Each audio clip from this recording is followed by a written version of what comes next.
Let me put my phone on DND as well. I'm sorry about that. Okay. All right. Thank you, everybody, for joining. Good evening. I hope you all are staying safe and enjoying the nice day outside. We got an additional extension today, as you all heard. 28th May is the new lockdown extension from Michigan. So make the best of it and enjoy the beautiful spring out there. So, quick introduction myself. My background is engineering. I basically was in product design for many number of years. Designed headlamps and tail lamps, and then mirrors for some time. And more recently, I've been involved with most of the product groups. I work for a company called Magna International, and I take care of our Asian OEM business, which is the Japanese and the Korean customers globally sitting here in Troy, as well as manage our India business, which is about 6 plants in various parts of India. So I'm going to stop sharing my video because I've had some bandwidth issues with my broadband here, so I don't want the audio to be choppy. So please let me know if you cannot hear me. Okay, so here goes. Before I jump into the topic today, I want to give a brief plug on Magna. Obviously, as I said, we are a Canadian supplier. 39.4 billion sales in 2019. We have 165,000 associates in 27 different countries, 346 sites globally. So we have about 106 facilities here in the US and Canada, about 46,000 employees here. So we work with most major OEMs, and again, based on automotive news rankings, we are number 1 in North America and number 3 globally. Now, when we look outside of automotive, mainly when we talk about new technologies, that's sort of our forte. We bring in new technology to the automotive space. Some of the examples you see here. And the reason we look so far outside of automotive to whether it's academia or startup or other industries is just because of our ability to what we call auto-qualify. As you all know, the automotive spec is much more rigorous in terms of safety standards, durability, performance. I can drop my cell phone from my nightstand and crack the screen, but automotive technology needs to withstand 80 miles an hour in cold winters in Calgary and hot summers in Texas. So need to withstand rain, snow, sand, dust. That's what we do. We work with various different institutions and experts in basically auto qualifying. And 3 examples that you see here. One is the Icon radar up at the left. Basically, that's using it's basically primarily designed for military, but we've adapted it for consumer applications. There are 2 different scopes, obviously, for using it. One is for autonomous driving, and then the other one is to use it to be a vehicle access system. The one in the middle you see here, it's an example of micro LEDs. Basically, micro LEDs are incredibly efficient and flexible. This is the Rohini JV we have, and we are really taking a consumer electronics technology and bringing it to the automotive field. And then the last one on the right is basically on the manufacturing front. We adapted dexterous robots that are being used for high precision surgery and put them into our factories. Just when we talk about flexible bumpers and things of that sort, how can we replace a dexterous hand, for example? So helping us to make more sophisticated, intricate electronics at a much lower price for our customers. So, our customers come to us all the time to auto qualify, and that's what we do. Now, when we talk about, our innovations, obviously our focus is, idea to innovation to industry standard. Focus is smarter, cleaner, safer, lighter. Obviously it has to be affordable as well. So focus has been, how can we offer products and technologies in these areas to really bring value to the customer.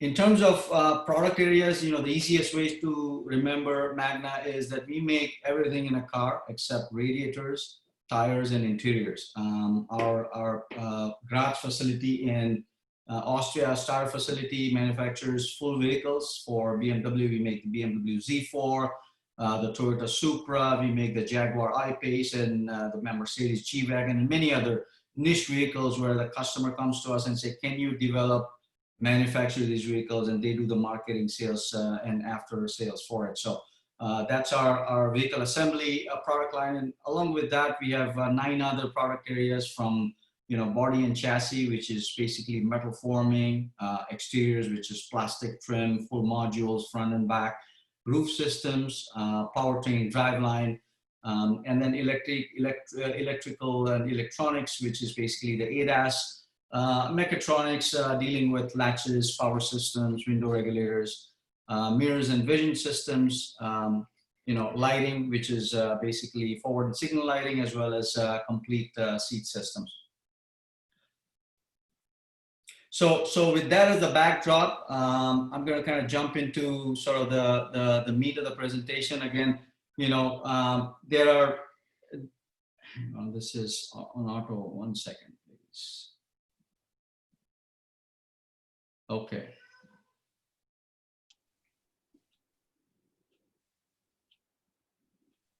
So, historically speaking, right, global crises like wars, revolutions, pandemics, they often feel like they put history on the fast forward, processes that normally take decades or longer to play out or unfold in a couple of weeks. Coronavirus is it's a political, economical, and psychological event of our lifetimes, as everybody knows.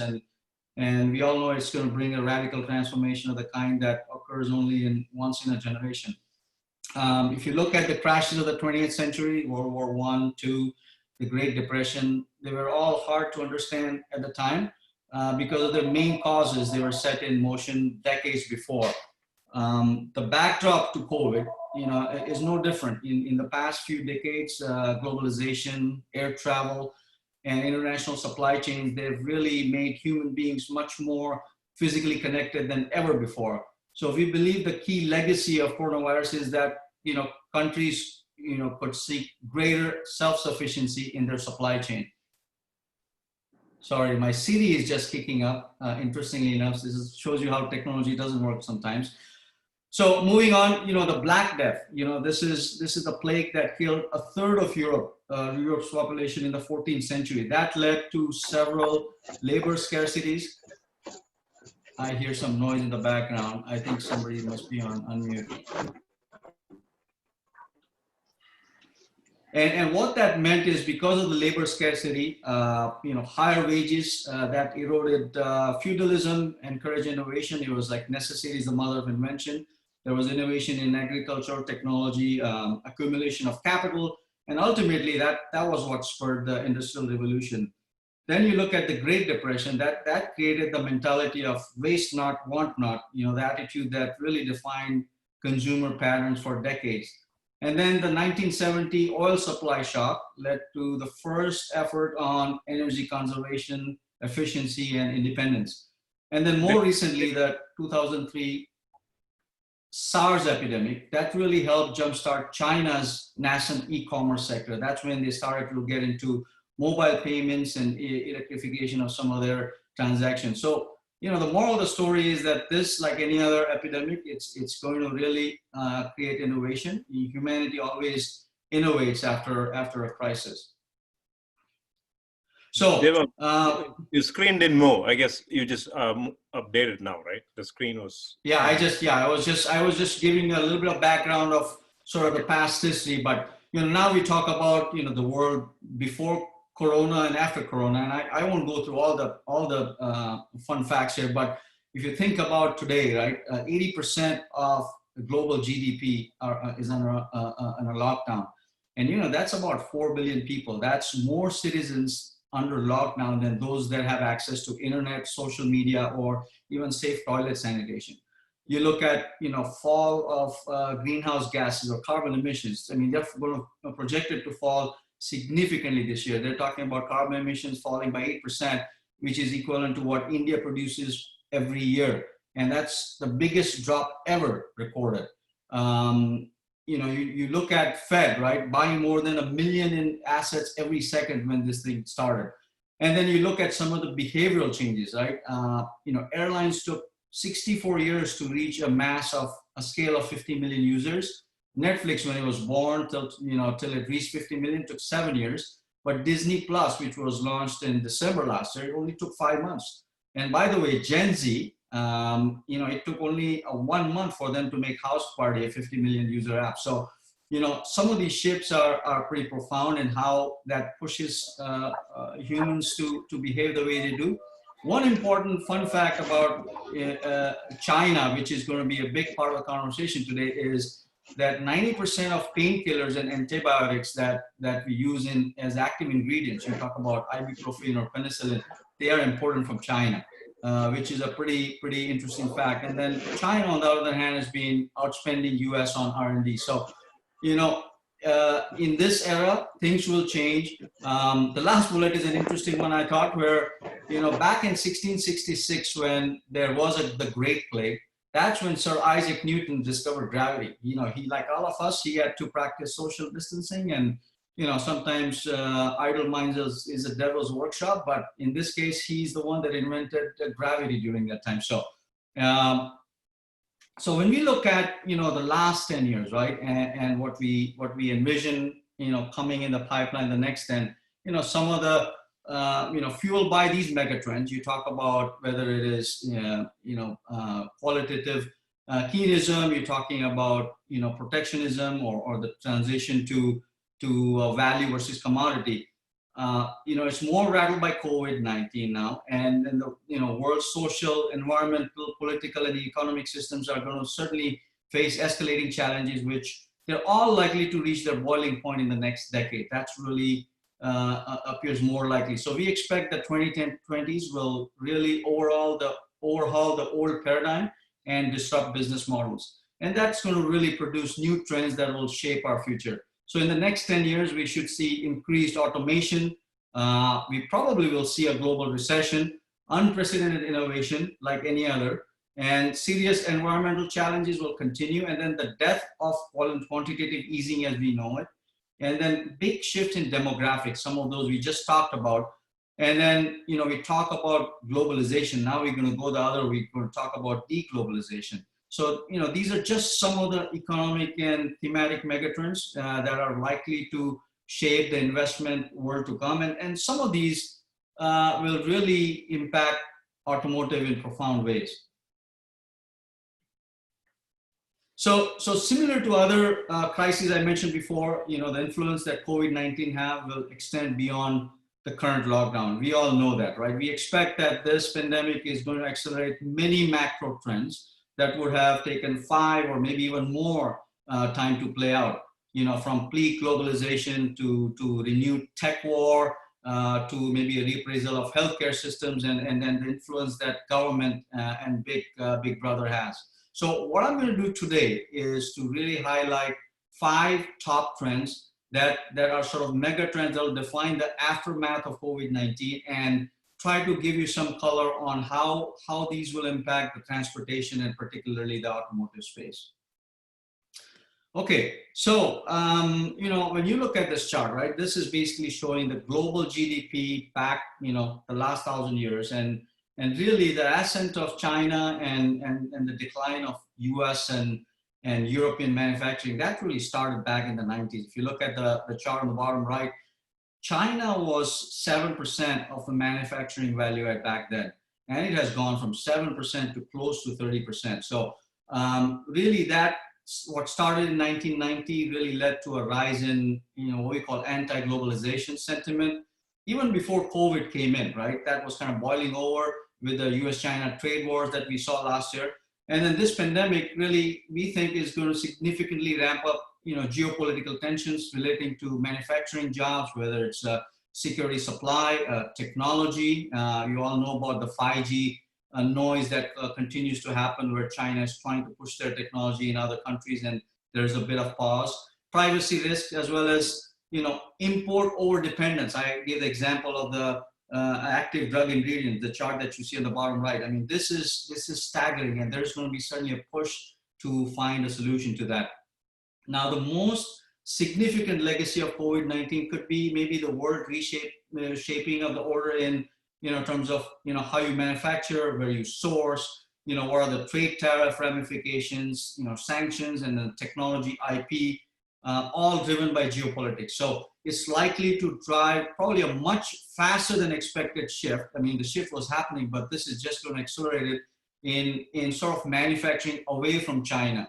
You all probably saw the news last week that India is offering a land as big as Netherlands for companies that want to move from China to India. So increased focus on sustainability, obviously social impact and climate change are going to probably also accelerate this deglobalization.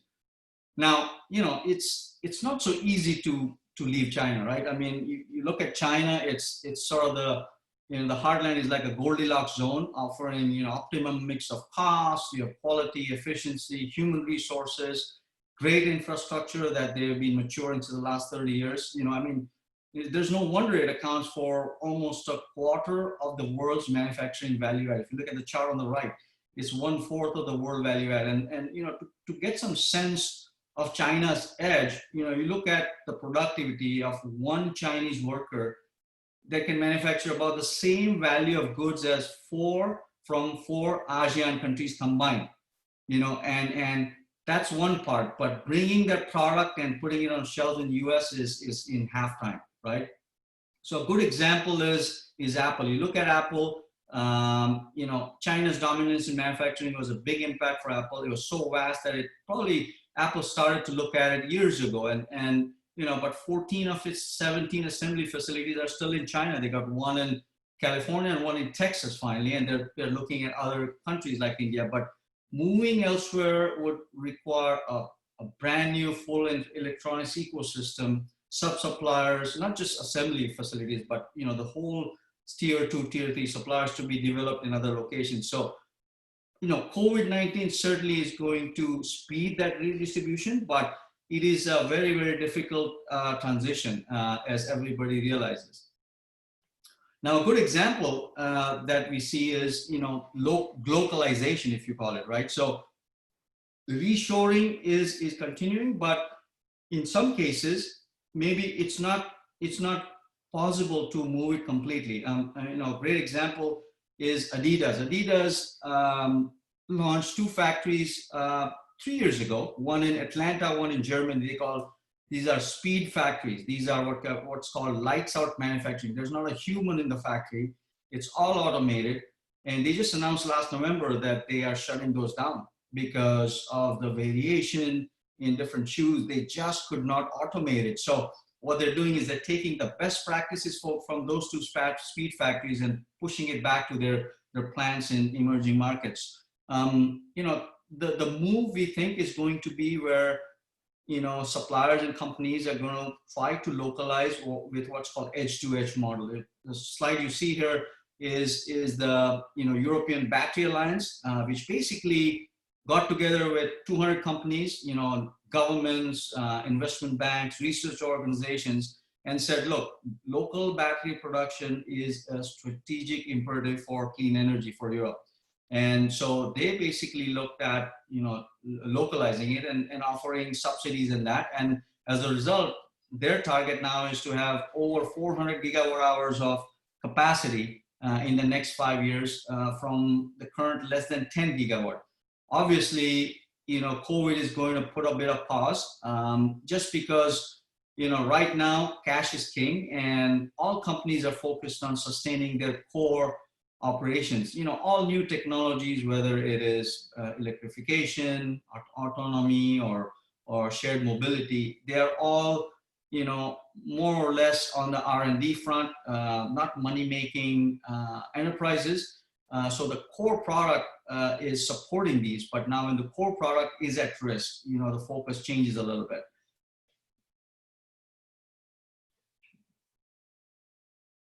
So, COVID-19, obviously, in terms of tech, that's the second point.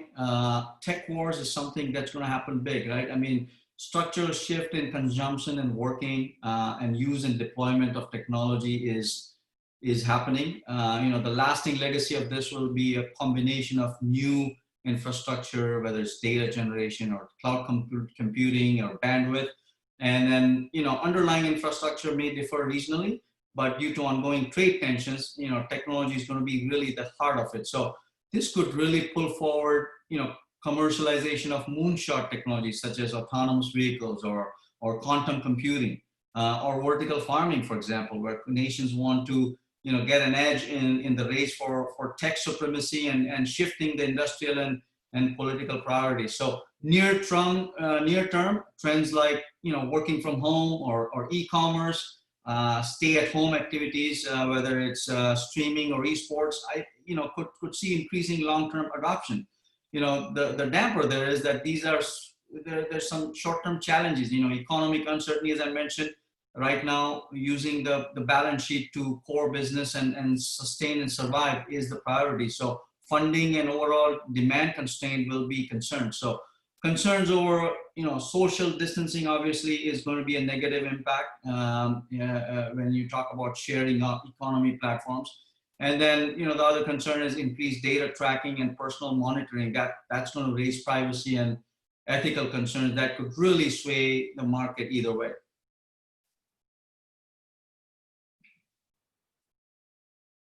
So, when we talk about disruptive, you all have figured out a way to survive, work out of home, get a schedule, use the tools to your advantage. Um, People have improvised. Technology obviously has been critical in enabling businesses to continue operating.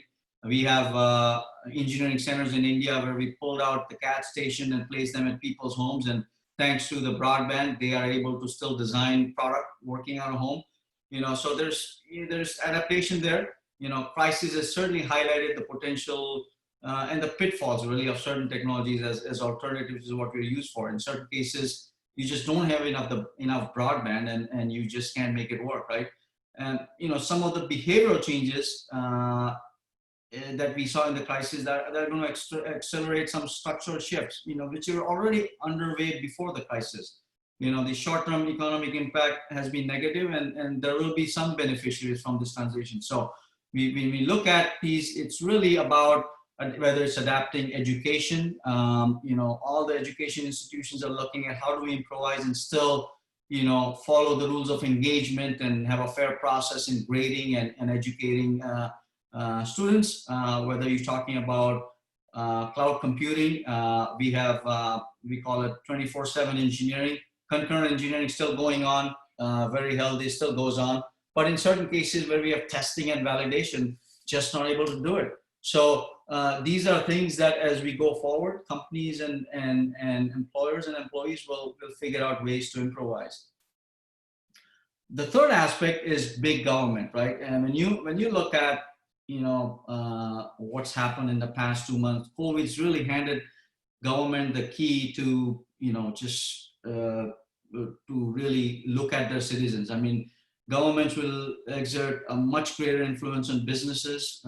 So shareholder supremacy is replaced with stakeholder supremacy, and this crisis has really made technology useful on the other end as well, if not vital. So to implement government power. So we think this is here to stay. There's going to be a renewed debate about what are the rights of an individual and privacy, but and again, what's the role of the government in this conversation as well. So similar to funding post-defense related projects and other crises, government spending on personal safety is going to be elevated compared to pre-COVID levels for many years to come. So if you look at the slide here, over 30 countries today, they're openly tracking their citizens. Big tech, big data, and they are key enablers to these tracking systems. They're partnering with companies like Google and Apple and to implement applications to make it happen. So governments working hand in hand with tech companies and using personal data to control the epidemic through tracking and changing the things people see and are able to buy online. That's sort of the fine line, right? Banning sales of fake coronavirus cures and advertisements on Facebook and really trying to curtail and delete misinformation is also what's used. So a couple of examples you see here. Obviously, as you know, China, you probably saw the video floating in WhatsApp where China, because of the ability to face recognize, they were able to efficiently implement it during COVID. South Korea, you see on the app on the left, using this personal data that enable them to really do a very fine contact tracing. And then more recently, India has just launched an app called Arogya Setu. it is not an option. Companies like us, we have to ask all our people to install this app, turn the Bluetooth on, because this is the prerequisite to having any operations in India. So, big government, big data, really working with big tech to monitor. Obviously the purpose is noble. It's a fine line, but this is something that is not going to go away. It is for here to stay. Fourth item is ESG. ESG is basically stands for environmental, social, and governance. Social welfare, economic or otherwise. It's built on having a very healthy and a very productive population, right? Public health systems really haven't always been uppermost in investor minds. Investors, customers, and shareholders are priority. But when it comes to ESG, that changes. So COVID-19 really, we think, is going to amplify the importance of healthcare and the social role in accelerating the global public health issues such as drug pricing or antibiotic resistance or future pandemic prevention or universal vaccines, for example. So the debate around universal healthcare coverage will intensify, we believe. And US, by the way, is the only developed country that doesn't have such a system. So, roughly 10% of GDP globally is spent on healthcare, and yet 20 to 40% of this is wasted. So, the key is going to be an efficient system that focuses on value-added outcomes, preventive care, greater use of technology. And, the benefactors in this are going to be big data, AI, telehealth, wearables. Those are going to be important in securing a healthier and world population post-coronavirus. And then the last one is, the consumer, right? We call it Gen Z or Zoomer, right? This is the generation as the, as the first, we call it the first real digital natives. Gen Zs were better prepared to face this crisis than any other generations. Others like us will have to definitely learn from them.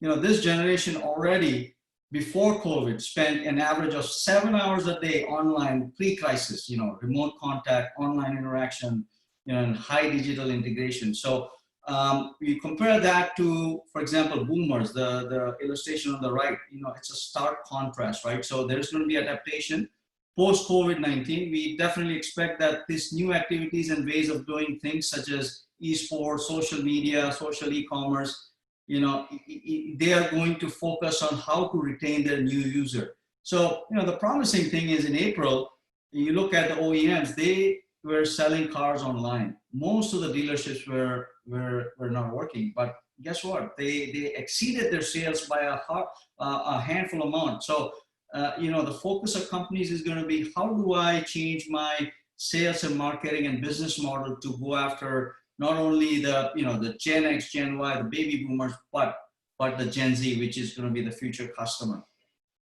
So with that backdrop, I'm going to get into sort of, what does this all mean to automotive, right? Pre-COVID, we were looking at a bit of drop compared to the peak that we had in 2018. We almost reached 95 million vehicles sold globally. And we started, seeing a drop, just like a typical sine curve. It happens every, 10 or so years. And so the projection pre-COVID was about 90 million vehicles globally. But as soon as COVID hit, it really impacted vehicle sales globally. And obviously by volume, China was the biggest one. Total industry volume down 15%. So we're looking at, 3.7 million reduction there. US is the other big market, 4.3 million, and then Europe, 4 million. So net globally, from close to 90 million, we are now looking at about 70 million global vehicle sales. And it's a multitude of things, right? First of all, obviously the dealerships were closed, car production was not working. So, and then in markets like India, for example, that were going through a transition. India automotive market was scheduled to go from a Bharat stage 4 to a Bharat stage 6. It's an emission change. It's a big change. You're jumping 2 stages at once. And anything that's made prior to March 31st would have to be jumped. So it was a big change for the automotive industry. The economy in India wasn't doing well anyways. And on top of that, now you have this. So So it is kind of a double whammy in certain markets, and that's really kind of continued to push the projections down. So now I'm going to look at, when we talk about automotive trends, what do we talk about? We talk about four major trends. We talk about electrification. You probably have heard of the acronym CASE, right? Connected, autonomous, shared, electric, right? So, I'm going to attempt to give some color on what, CASE looks like post-COVID, right? So the first one obviously is electrification. And, I remember filling gas at $1.10 a gallon at Costco last week. And I'm thinking to myself, break even for electric vehicles is 90 cents. And so it's a tough challenge, right? When you look at 2019 globally, right? Globally, 2.2 million plug-in electric vehicles were sold, right? That's about 3% of light vehicles globally. Obviously China is the biggest market, but even China, it accounts for only 5% of their sales. Europe was going up significantly because what's happening in Europe is EU regulations are forcing OEMs to have a fleet average of very low grams per kilometer of carbon dioxide. It was 95 or something. So if you are an OEM and your fleet average is higher than that, either you pay stiff penalties or you invest in electric programs, electric vehicles, right? So EU was up, but still 3% of the market share, which is nothing. And then US dropped by 9%, and it's 1.9% market share. So total number of vehicles sold in US, 1.9% vehicles are electric. So the question is, what impact will this current crisis have on the evolution of EV sales, right? Given that one of the key benefits of driving electric vehicles is their low operating cost, right? A lower gas price really translates in a lesser cost advantage, as I said. 90 cents break even, I'm filling gas at $1.10. EV vehicles are typically more expensive, granted than, the maintenance cost is roughly $800 cheaper because I don't have to change brake pads and I don't have, mechanical movement in my vehicle. So there is some intrinsic savings, but not enough to offset that. So in the end, the coronavirus pandemic will probably have a small net positive. And here's why I think that's the case, right? When people see the clear skies, clear environment, generally the mentality is that what made this happen, right? You'll see later on in the presentation that the transportation drop on the road was a big contributor to the lower emissions. But it is going to be shifted by 5 to 10 years. So, driven by increased awareness of the impact on air quality is going to be there. And then, as I mentioned, some regions like EU are going to just force it. Now in China, the EV market share is going to be at pre-crisis level because the government had reversed their June 19 subsidies. I don't know if they'll bring it back because there are other problems to solve. And then in US, I really expect this crisis to have relatively significant negative impact, unless if you are into a niche car like a Tesla as a social status symbol, there is really little incentive for anyone to look at an EV vehicle. So I think that's going to push that short to medium term for sure. I remember pre-COVID, we were saying globally, EVs are going to be 6% of global vehicles in 2025. 6% of, I believe, 2025 forecast was 125 vehicles, 125 million vehicles. 6% of that will be electric vehicles. That's going from 3% in 2018 to 6% in 2025. That, I think, is going to be shifted by 5 to 10 years based on what we are seeing. So the next one is, shared mobility, and you probably, seen that, what took you, took me 45 minutes to go to work, takes me 20. There's literally not many cars on the road. So personal car usage obviously is decreased significantly. Obviously, public transport, passenger numbers down as well. People are hesitant to take a train. That's actually part of the reason when China opened up their automotive market, they actually saw a more positive sales than they expected, because now people are hesitant to take a DD or a shared vehicle like Uber or a public transportation vehicle where they cannot be comfortable to have a social distance to someone else. So In flights, as you all know, down 95%. In the car sharing, I mean, it's really completely crushed. I know Lyft today announced that they are going to require drivers and customers to wear a mask, and it will come back gradually. But ride hailing in general, which used to be absolutely the mainstream. You go to India, best way to travel was, get a Uber or get an Ola, right? Those are just kind of going away till people feel more comfortable. And then certain things like bike and bike sharing are going up. But in general, the need to socially distance and limit human interaction, that could lead to a short-term preference for private, or shared mobility and public transport, as we are seeing in China.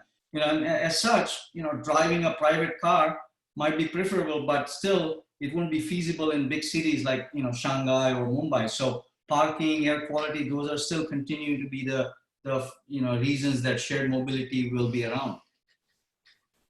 Third aspect is autonomy, right? You talk about autonomous vehicles. There was a lot of buzz and hype around it. Level 3, level 4, level 5. I mean, everybody's been investing heavily in it, and there is great progress in it, right? If you buy a 2020 vehicle these days, 2020 model vehicle, that is, typically you'll get ACC, adaptive cruise control, lane keeping assist. You can literally have relaxed driving. The car will keep in the lane, follow the car in front of it, maintain distance.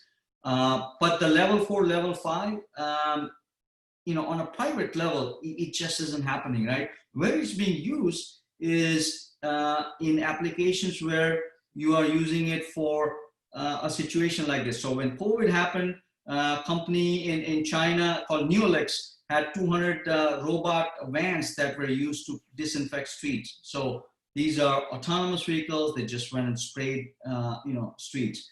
Another example is where Mayo Clinic is using driverless cars to transport COVID tests, right?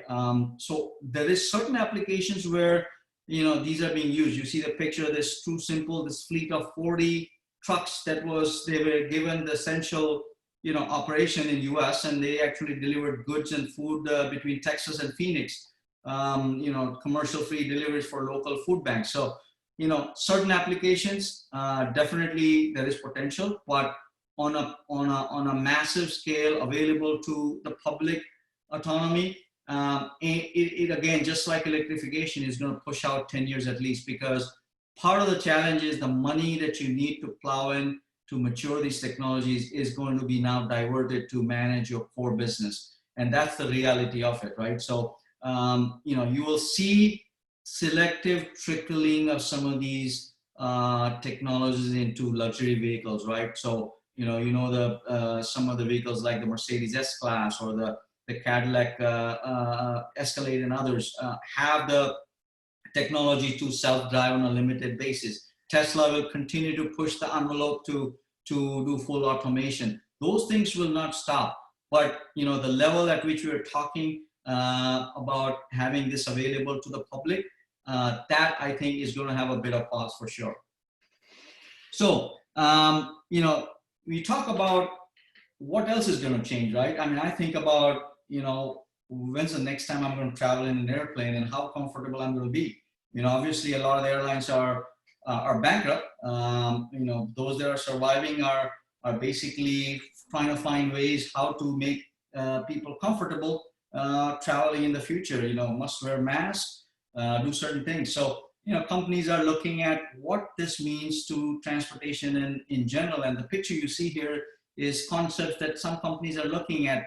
How do they retrofit their cockpit to really, accommodate these, new normal situations. So, these kind of changes are going to happen. It is a matter of time. A lot of unknowns out there, but, I think in general, the focus now is going to be stay the course, get back on the feet, and then continue to focus on these major trends. So with that, I'm going to, close, and Vatsala, maybe we can take any questions that anyone may have. Yeah, thanks, Deval. Go ahead, Vatsala. We could do that. Yeah. All right. Thanks, Deval. Excellent presentation. We have a few comments already coming in. congratulating you about the presentation. Let me go by the order of questions that came in, and to all the listeners, all the audience, please type your questions in the chat window. So one question probably in everyone's mind, they are asking a couple of people, very informative presentation. Do we get a copy of this by any chance? That is one first question. Yeah, I think, I should be able to share something. I don't see a problem. Okay, great. Thank you. And that was from Anil Desai. And the second question from Mr. M.K. Murthy. So he asks, how do you see US-based companies reaching out to Chinese consumers? And how do you see India reacting to this growth opportunity? I think it's multifold. And then it also goes with, how do you see Tesla doing in China? Yeah, so I think, when you look at a market segment like Tesla, you're talking about, the luxury segment for the most part. And there's still going to be a market pull, whether you talk about India or China or any other region. So that is actually the reason why Tesla has been successful, right? They opened the plant in Berlin, they opened the plant in Shanghai. There is going to be a percentage of the consumers that are still that are willing to shell out top dollar to get the top technologies. Like, and no different than me always wanting to get the latest iPhone. I'll save money for that, but that is something I will want to have, right? So I think it's a small portion, but it is going to be there. And you look at Tesla's volume; they're relatively very low. Globally, they can easily sell that percent.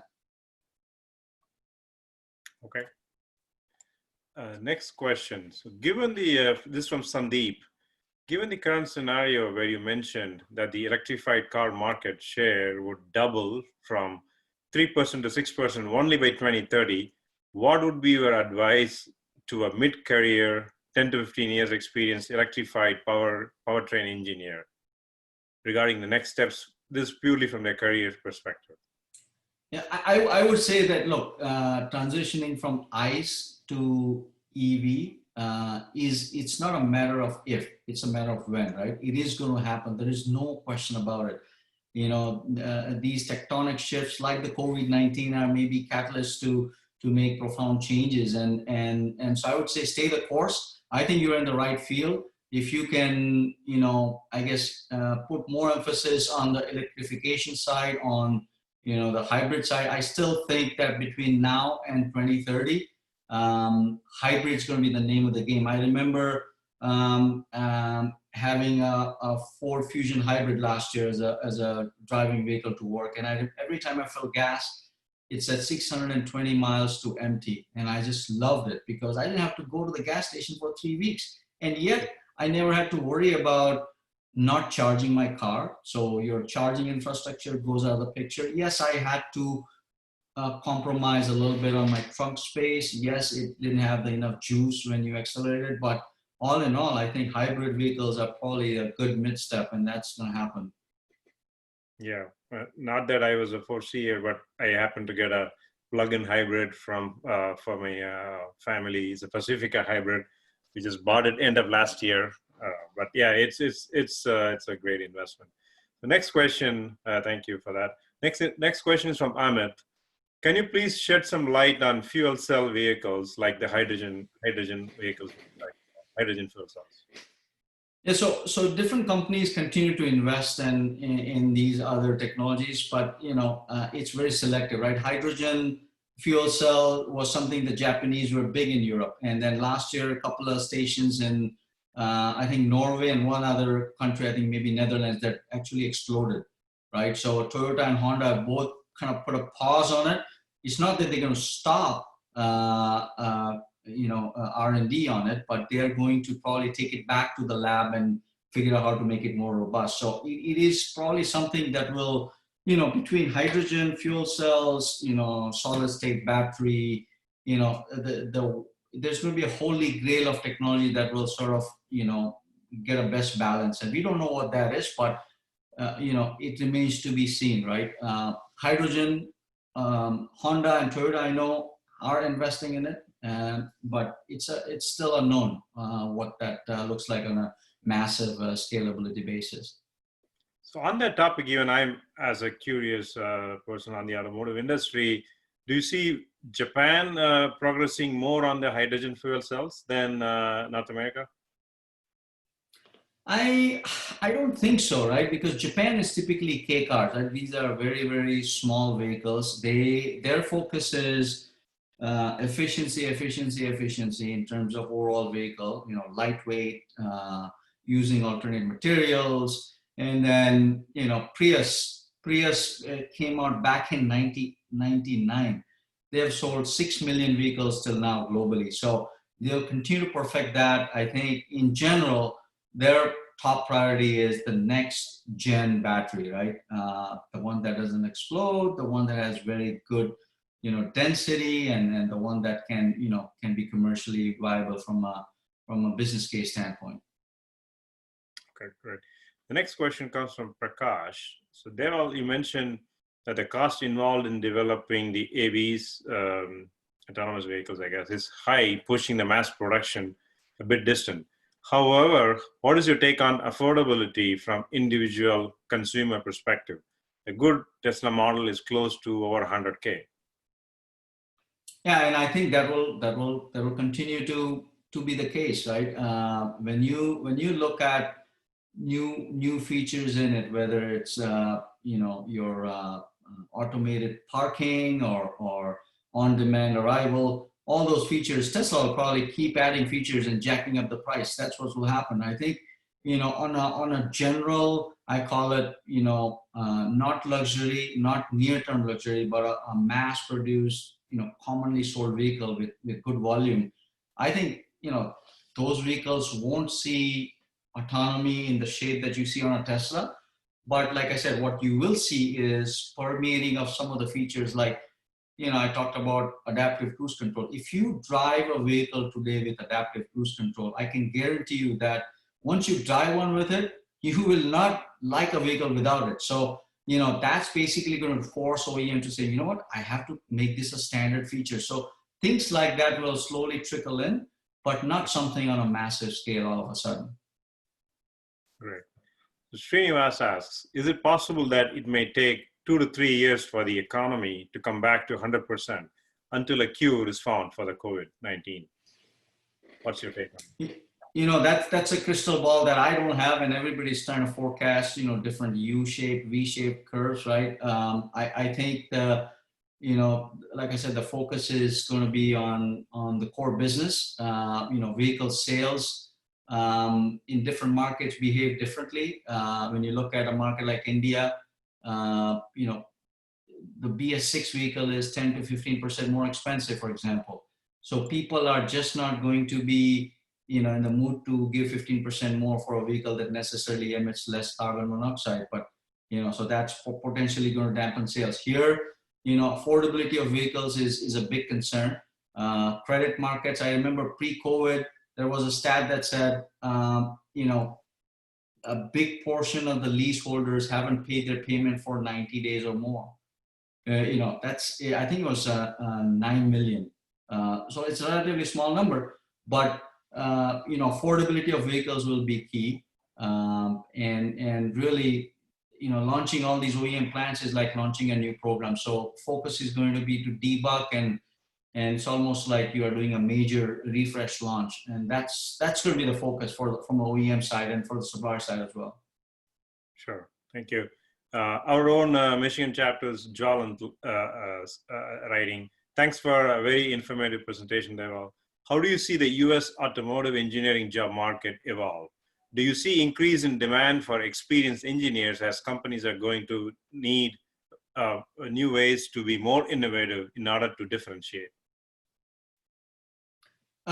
It's right now it's a tough market, right? Because cost is at the forefront, right? So talent obviously wins, but the automotive market, just like any other market, is going to struggle. Job market is not so promising in the short term. I think that certain things like hybrids, electrification, there is going to be continued work in that area.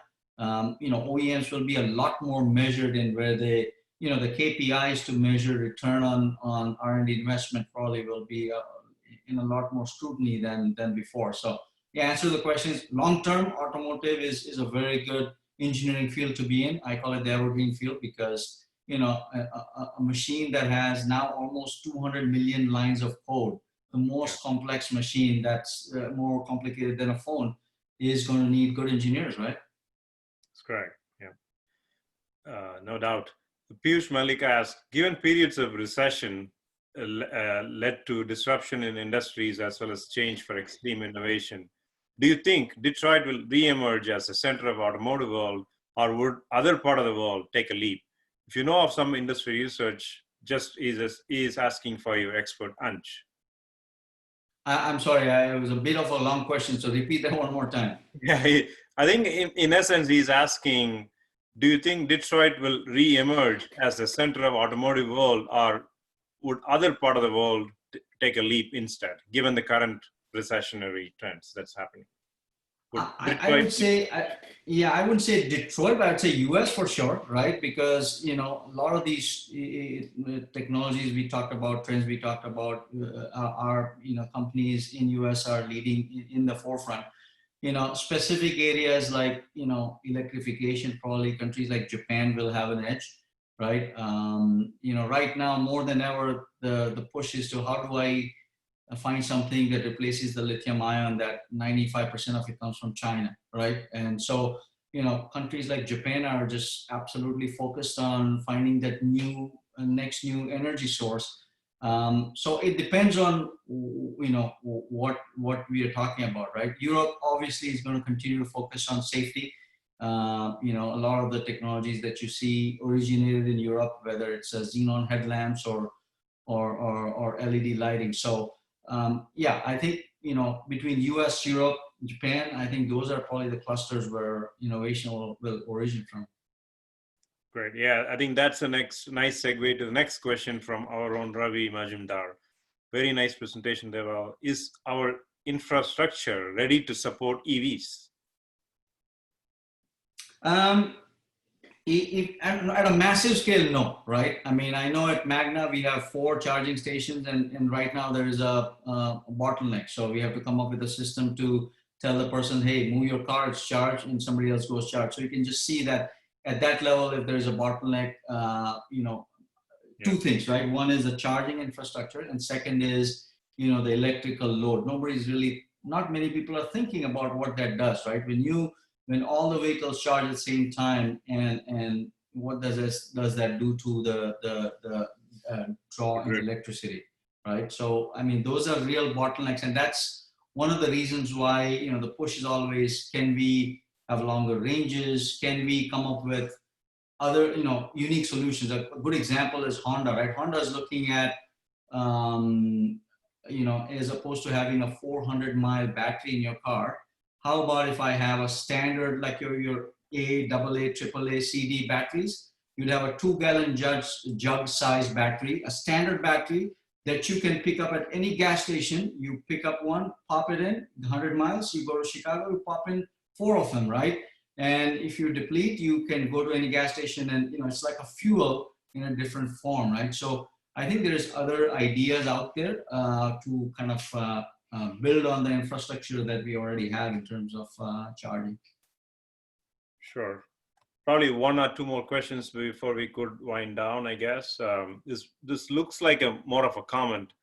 Anil Desai has submitted this twice. He says, Mr. Sheth from Atlanta has been given a Padma Bhushan award by the Indian government for economic reasons. I don't know, he just probably wants to make a comment. He made a similar global presentation, I guess, like yours. I don't know what you wanted to convey. Maybe it's more of a comment. There's one last question from Sandeep. Maybe he was able to get a Padma Bhushan as well. Maybe. We'll definitely, he'll be there to nominate if there's an opportunity. Sandeep, probably the last question. Vatsala, if you have time for one more question. I guess it's an S. So there's time for one more question. Yeah. So what's the prognosis for battery manufacturing in India? Raw materials, supply, site constraints, capex needed, etc., etc. So, most of the OEMs have, and a part of the electrification is, you have to kind of go with the flow. I know Indian government initially was very optimistic. They had a very aggressive target of, 100% electrification by 2025, and they quickly realized it's not so easy. But when you look at currently what's announced, Toyota and Suzuki already have announced, along with Denso, a joint venture company that will produce lithium-ion battery packs. Mahindra is doing something in that area. So everybody is kind of putting a stake in the ground, not knowing really where the market will take them, right? And if you don't do it, you're damned. If you do it, you're damned. That sort of situation. Right now, if you're in India, you say you want to buy an electric car, the one that probably is pure battery electric is the Hyundai Kona. And Hyundai Kona is a 45 lakh vehicle. And I think the last count, it was like 120 vehicles sold. It's a tough sell, right? When you are really looking at A and B segment, you want small size, you want long range.